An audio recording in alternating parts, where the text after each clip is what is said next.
3 hours ago, I thought I was coming here tonight just to chill out and relax with you guys. And then I recommended someone to share their testimony. And then Vicky texts me. She's like, yeah, can I get his number just to make sure he's coming tonight? And a few days ago, he called me and he couldn't make it. And I didn't relay the message. So I was like, oh, man, I'm so sorry. My bad. And then she's like, well, you want to share? And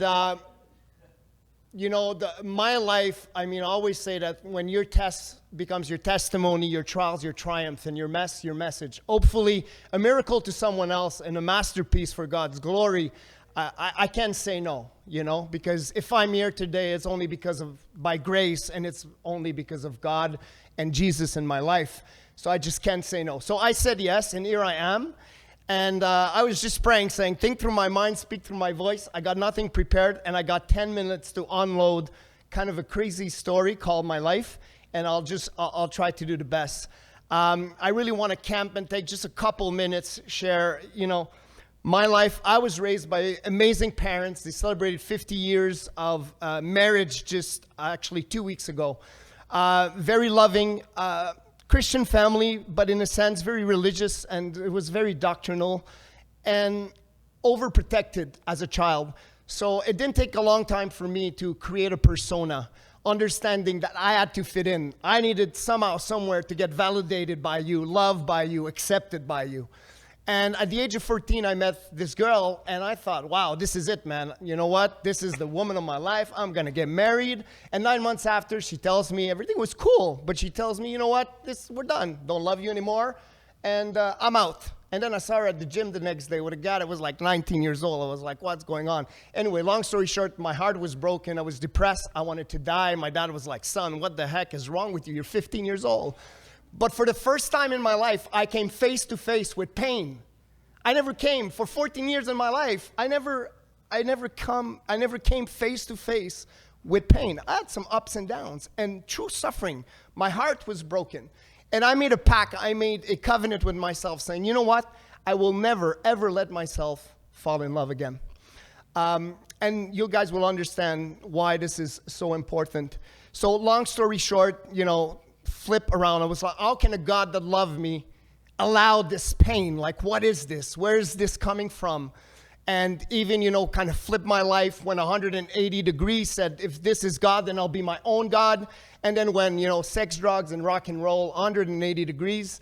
A couple years after, my dad said to me, you know what, son, if you want to live this way, you have to align yourself with the value of this house. You have to align yourself with the truth of how we raised you. And I'm like, so what you're telling me pretty much is that if I don't change, well, I got to pack my stuff and get the hell out. And that was the case. So I packed my stuff. And I remember I was standing between the door and the screen door, and I looked back and I looked at him. And I said, you know what? One day, just remember, you'll hear about Nicolas Corchain. Just watch me how successful I'll be. And I left. And I made another pact with myself that no matter what in life, I would prove to my dad that I would become successful. The good, the bad, the ugly, beautiful, didn't matter. I was going to prove something to my dad. When actually today, I know that I was already approved. Make a long story short, this brought me into, drugs and alcohol.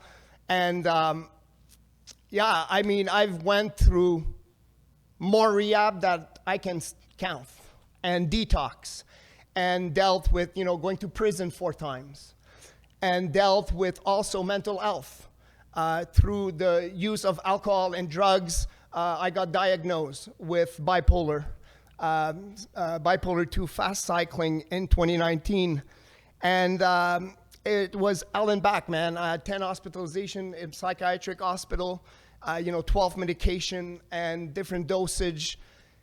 And finally, I became really a zombie in the sense that my emotion, my mental, my spiritual, my connection with God, and even physically, I was completely disconnected. And by God's grace, it's been 18 months on D8. I came to a point that I said, this is it, man. I'm going to put a bullet in my head or I'm done. Like, God, you got to do something. And he did. I'm over 18 months sober, with no more medication related to this diagnostic. I'm not telling anyone, that might have a medical condition to do what I've done, in the sense that, I've done this, I believe, with, coming to God, and also I had some medical support as I was doing it. And we made the right progress and protocol in place to even my psychiatrist who still look at me, he's like, you're a miracle, man. You're a miracle. So by God's grace. So anyway, all this to say that after that happened, we're like 2021, I'm getting back into recovery. I've been on this, call it recovery, sobriety, I thought, or this abstinence this abstinence road for over 15 years now. I thought I had like 7 years of abstinence, and I thought I was in recovery. So when I got back after everything that happened with mental health and all of that stuff, and decided, to get really on the sobriety road, it's kind of crazy because I'm like, okay, I'm going to do what I've done when I started that kind of 7 years of abstinence, and I'm going to do meetings, and I'm going to get a sponsor, and I'm going to get a psychologist. And I'm somebody that's very disciplined. I'm somebody that's very perseverant. So I'm going to do also neurofeedback for my brain. I'm going to do acupuncture for my anxiety. And I got this protocol. And then, man, I'm starting to feel good. And I'm like, wow, like this protocol, that's amazing. And then I realized we actually sold everything, my family in line and my beautiful wife that's here tonight, and decided to relocate to Nicaragua in August of last year. So I'm going there. I got almost 1 year under my belt. My sponsor's coming down to celebrate. My parents are flying to Nicaragua for my birthday on the 15th of December, and I'm celebrating 1 year on the 8th, and pop, man, relapse, major relapse. That relapse brought me, I was looking at 6 years of jail in Nicaragua, and believe me, the jails in Nicaragua ain't the jails you have in Canada. You're sleeping on the cement slab. You got a 2 liter of water behind your head as your pillow. They don't give you food, and they don't give you clean water. So here I am. And my wife that was there, she just called a lawyer that was helping us with the residency, like crying out and saying, do you have a criminal lawyer that can help us? And explain the story. And the lady's like, wow, that's funny. I'm actually a friend of AA. I've been sober for 15 years. Meet me at the police station in an hour. This is serious. And she met this lawyer at the police station, and finally they were able, after like 4 hours of negotiation, to get me deported. John calls it, I got vomited back on the shores of Canada. Long story short, man, I was in bad shape, coming from 27 degree to 27 centimeters of snow, and just not understanding, totally confused. And I'm coming back, and I meet John like 4 days, after I come back. I don't really remember. We were sitting there. I know we had a conversation. One thing I remember, though, is I'm like, when's the next court? I heard about that thing. Somebody that he knew came with us to Nicaragua, and is like, you got to go to LifeLab. You got to meet John. I'm like, when's the next court? It's like, well, bro, that's not what I'm sensing. I'm sensing that I'm going to take you under my arm. I'm going to take you under my wing, and we're going to do this one-on-one, and we're going to start Monday. But he's like, there's 3 things. You can't work, you can't do any major project. And by the way, I've been an entrepreneur all of my life, so for me, I'm very passionate about, business and working. So like, no work, that's gone. No major project and no major decisions in your life for the next 4 months. And I believe we shook hands. And then I was driving back home like, what the heck have I just done? And then the journey started. It was like 4 months and going through LifeLab. And it was just so amazing, because going through it and being able to come to a point that he kept telling me, is like, Nick, you're playing God in your life. And I was. And to come to a point to go through what's called sessions 13 and session 14 and look at everything that was blocking. I believe that the presence of God, I can get more of his presence. The fullness of God himself, I believe, lives in me and through me. But what I started praying for was more awareness of his presence in my life and more awareness of his love. And then coming to this session 13 and bringing all of the resentments and all of the fears and all of the soul ties and all of the arms and just the covenant that I share with you guys at the beginning that I had made with myself, right? About love and about like what was driving me, about proving to my dad and bringing all of this. And I had done it before, but I believe there's 16 inches between heaven and hell. It's between my head and my heart. Because there's a lot of knowledge in my mind, but if it doesn't drop into my heart, there's no revelation. And without any revelation, I believe there's no transformation in life. And for the first time in my life, I came, sorry my French, I still had clothes on, but like butt naked in the sense that I put it all on the floor in front of John, in front of God. And I said, man, just take it. You become the director of my life. You become the God of my life. You become my employer. And I've been someone that's been dealing with insomnia. I've been someone that was dealing with major anxiety since also all of that kind of mental stuff that had happened in 2019. I thought that prior to that, though, I was not really someone that had anxiety in my life. But you know what? There's a miracle that happened on that day.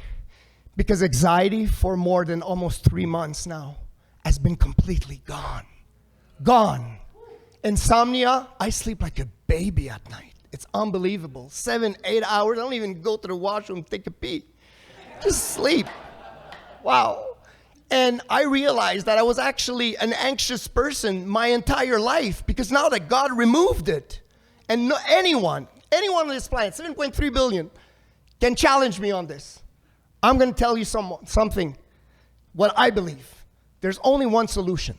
There's counterfeit love out there, and there's counterfeit with a lot of things because everybody's searching for something. John said one thing to me, and he said, one thing that he said at the beginning when I walked in, and he said, you know what, Nick, recovery is simple.